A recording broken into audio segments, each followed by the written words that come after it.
Assalamualaikum warahmatullahi wabarakatuh. Halo, selamat siang 10 IPS. Apa kabar kalian semua? Semoga kalian dalam keadaan dan kondisi yang sehat walafiat ya. Oke, di video ini saya akan sedikit membahas tentang materi konsep dasar geografi. Apa sih konsep dasar geografi itu? Konsep dasar geografi merupakan gabungan dari 10 konsep mendasar yang bertujuan untuk menjelaskan hal-hal yang terjadi di bumi yang dilihat dari sudut pandang geografi. Konsep dasar sendiri terbagi menjadi 10 konsep.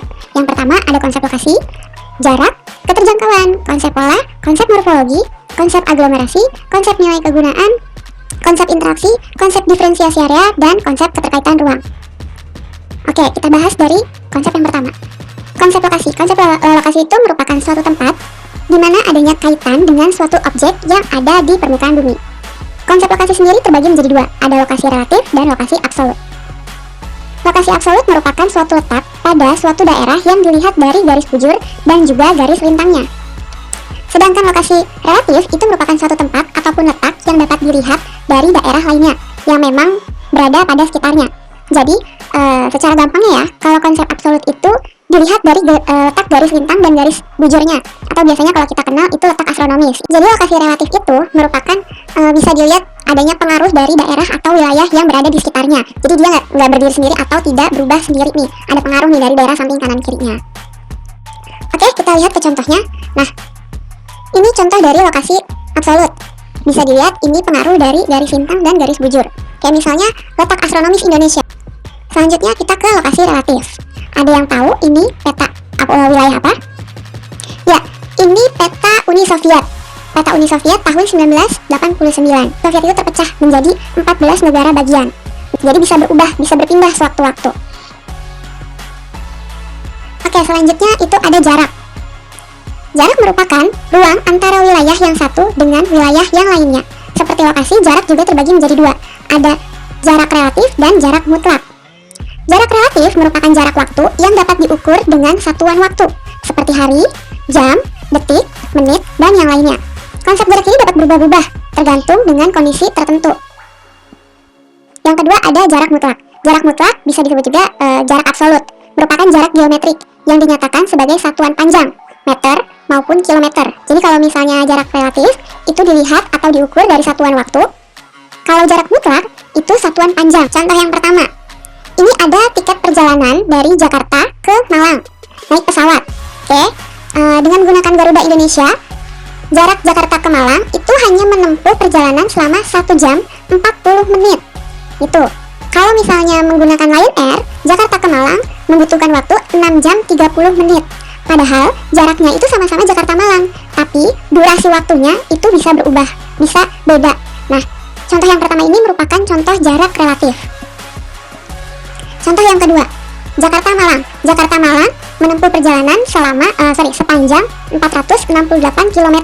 Mau kamu naik pesawat, mau kamu naik kapal, mau kamu naik sepeda motor, jalan kaki, naik mobil, kereta, dan kendaraan yang lainnya, Jakarta ke Malang jaraknya itu tetap 428 km. Contoh yang ketiga itu ada aksesibilitas. Aksesibilitas itu merupakan kemudahan akses untuk menuju suatu titik. Nama lain itu keterjangkauan. Jadi cara kita untuk menjangkau suatu wilayah atau suatu titik gitu. Nah, aksesibilitas sendiri itu bisa ada jalannya. Kemudian ada akses juga telekomunikasinya. Kita kan kalau misalnya mau telepon nih ke suatu wilayah, ke suatu daerah, gimana aksesibilitasnya, gimana keterjangkauannya? Bisa nggak kamu nelpon ke suatu tempat tersebut? Bisa nggak kamu menghubungi orang yang ada di wilayah tersebut? Gitu. Ada sinyal nggak di sana? Nah, itu juga namanya keterjangkauan atau aksesibilitas. Nah, yang saya ambil contoh ini aksesibilitas berdasarkan jalannya ya. Bisa dilihat pada contoh gambar. Aksesibilitas di sana ini terganggu. Kenapa? Karena jalanannya kurang memungkinkan. Misalnya di slide yang sebelah kanan bawah. Nah, ini kan jalanannya retak nih. Jalanannya rusak, tidak bisa dilewati oleh kendaraan-kendaraan. Nah, terutama kendaraan roda 4 ya. Misalnya nih, di situ kita mau menuju ke daerah bencana. Karena aksesibilitasnya itu rusak, otomatis terhambat dong perjalanan kita ke sana. Kita tidak bisa mengeluarkan atau membantu, bukan nggak bisa ya, cuma terhambat gitu loh. Yang harusnya kita bisa menggunakan roda 4 mobil, tapi karena jalanannya seperti ini, jadi harus misalnya dibawa satu persatu jalan kaki, sedangkan perjalanan masih jauh. Seperti itu, kemudahan akses untuk menuju suatu titik atau daerah. Oke, selanjutnya ada konsep diferensiasi area.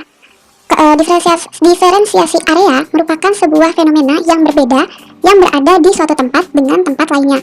Jadi kalau kita artiin different itu kan berbeda, different area itu wilayah. Jadi area atau wilayah yang berbeda.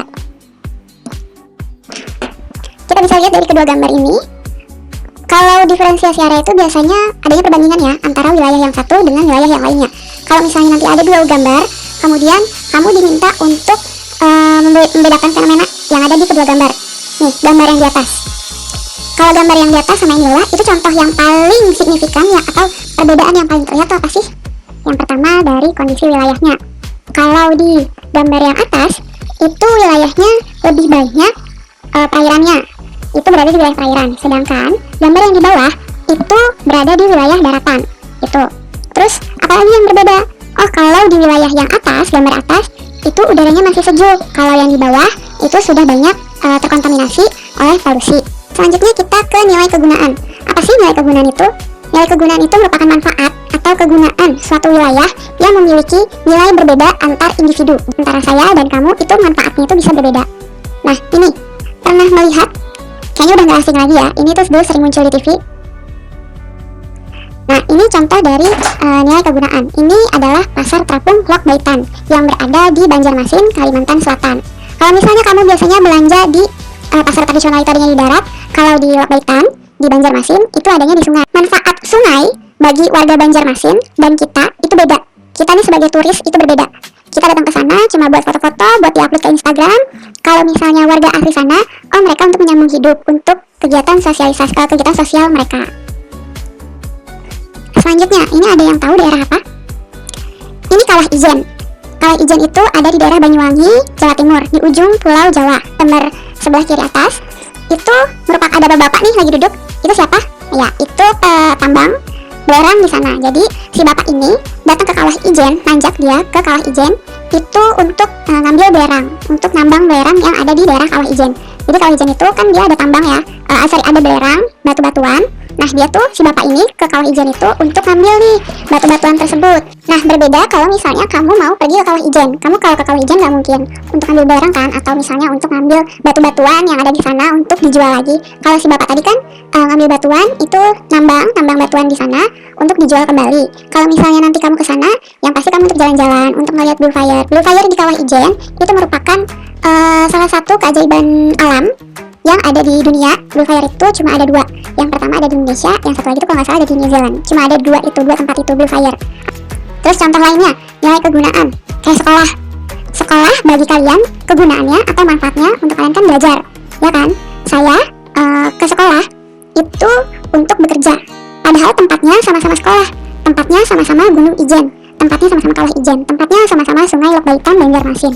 Tapi kita ke tempat itu punya kegunaan atau punya manfaat, punya tujuan yang berbeda antara kamu dan saya gitu. Sekolah nih, kamu datang ke sekolah buat dapat uang jajan dari orang tua kamu, tapi saya ke sekolah buat bekerja, buat ngajar kayak gitu. Oke?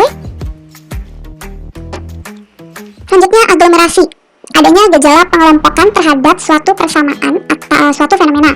Jadi aglomerasi itu singkatnya pengelompokan. Aglomerasi, pengelompokan apa sih? Misalnya nih, contohnya nih di atas, adanya pengelompokan pabrik atau industri. Biasanya kalau kamu kenal Jababeka, itu ada di industri berat, itu biasanya ada di wilayah sekitar Karawang. Terus industri otomotif itu adanya di Tangerang. Nah, yang kedua di gambar yang di bawah, ada yang tahu itu gambar apa? Nah, yang di bawah itu merupakan pengelompokan kawasan perumahan elit. Jadi ini kawasan perumahan elit itu kan dia biasanya tuh tersendiri ya, adanya pengelompokan. Ini kawasan perumahan Pondok Indah. Nah, itu tuh mereka dikelompokin. Kalau misalnya kawasan kumuh gimana Bu? Gak usah ada pengelompokan, biarin aja tersebar gitu ya. Paham ya, untuk aglomerasi itu pengelompokan. Next ada morfologi. Morfo itu merupakan bentuk muka bumi. Jadi konsep morfologi itu membahas tentang bentuk muka bumi dan hubungannya terhadap aktivitas manusia maupun aktivitas makhluk hidup lainnya. Nah, yang di pojok kiri bawah itu ada Gunung Api Purbang Langgeran. Jadi kalau Gunung Api Purbang Langgeran itu salah satu destinasi wisata yang berada di wilayah Yogyakarta. Nah, karena adanya Gunung Api Purbang Langgeran ini untuk dijadikan tempat wisata, otomatis banyak kegiatan ekonomi yang dibangun oleh masyarakat sekitar. dia bisa jadiin ada guide untuk sampai ke puncaknya. Terusnya ada yang jualan, ada juga yang misalnya jadi tukang beca di situ gitu. Selanjutnya ada keterkaitan ruang. Keterkaitan ruang merupakan sebuah hubungan yang berhubungan langsung antara satu fenomena dengan fenomena yang lainnya, sehingga adanya sebuah keterkaitan keruangan. Jadi ruang yang satu mempengaruhi ruang yang lainnya. Nih, bisa dilihat pada gambar. Ada apa ini? Ya, ini contoh dari kebakaran hutan yang terjadi di Riau. Ini kan ada wilayahnya itu atau ruangnya itu Riau kan, daerah Riau. Kebakaran hutannya itu yang besar ada di Riau. Pengaruhnya kemana? Pengaruhnya ke Singapura.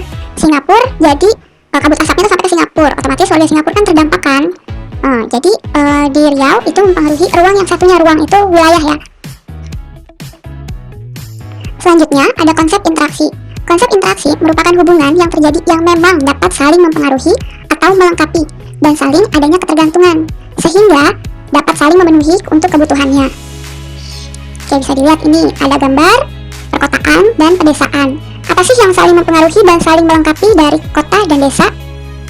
Kota itu menyuplai teknologi atau peralatan-peralatan untuk ngebajak desa. Ngebajak maksudnya untuk sawah ya, untuk sawahan dibajak. Itu kan alat-alatnya diambil dari kota gitu, terus dikirim dari kota. Sedangkan desa memberikan pangan untuk masyarakat atau warga kota. Jadi mereka saling melengkapi untuk memenuhi kebutuhannya nih. Contoh selanjutnya ini ada bapak nelayan yang ada di sekitaran pantai dan juga sawah. Nah, ini kan para nelayan ini, mereka meskipun pekerjaannya nangkap ikan, mereka tetap butuh makan kan, mereka tetap butuh makan, maka mereka tetap butuh beras. Berasnya diperoleh dari desa, dari wilayah pesawahan. Nah, orang-orang yang tinggal di desa itu juga membutuhkan bahan pangan kayak ikan-ikanan. Contohnya di sini seperti itu. Jadi adanya hubungan saling melengkapi. Gitu. Konsep yang terakhir itu ada konsep pola. Konsep pola merupakan sebuah bentuk, struktur, dan juga persebaran kejadian maupun fenomena yang ada di permukaan bumi, baik itu mengenai gejala alam maupun gejala sosialnya. Nah, ini bisa dilihat. Ini ada contohnya, ada yang tahu ini apa? Ini bukan perumahan, ini rumah yang ada di wilayah Baduy. Nah, nggak semua rumah yang ada di suku Baduy itu rumahnya seperti ini ya. Cuma beberapa wilayah, cuma beberapa tempat itu ada yang konsepnya itu seperti ini. Kenapa konsepnya itu seperti ini? Karena mereka mengikuti struktur atau mengikuti bentuk permukaan yang ada di sana, gejala alam yang di sana. Oh, karena mereka tempat tinggalnya itu jalanannya naik nih, menanjak, otomatis mereka juga harus membangun rumah yang mengikuti jalanan yang ada di sana. Karena kan morfologinya itu dia nggak stabil ya. Terus contoh yang kedua, ini yang menjadi pola apa? Nah, ini yang menjadi pola itu adalah sungainya. Sungainya ini terbentuk mengikuti sesuai dengan rumah-rumah yang ada di sekitarnya, bukan perumahan ya, tapi rumah-rumah yang ada di sekitarnya. Atau misalnya kamu kalau misalnya suka ngeliat foto satelit atau wilayah-wilayah sungai, itu kan biasanya dia tuh mengikuti pola atau aliran yang ada di sekitar daerah tempat tinggalnya gitu loh. Jadi kalau misalnya ada sungai yang berkelok-kelok, berarti rumahnya atau tempat tinggal atau hutan-hutannya itu otomatis kan juga mengikuti pola sungainya. Nggak mungkin sungainya berkelok tapi jalanan hutannya tetap lurus aja. Tuh, dia mau menerabas sungai, kan nggak mungkin seperti itu. Oke, itu aja sedikit penjelasan singkat terkait dengan konsep dasar geografi yang saya sampaikan hari ini. Semoga membantu kalian dalam memahami di materi awal geografi. Sampai jumpa di video-video selanjutnya. Semoga tetap istiqomah dalam belajar. Wassalamualaikum warahmatullahi wabarakatuh. Terima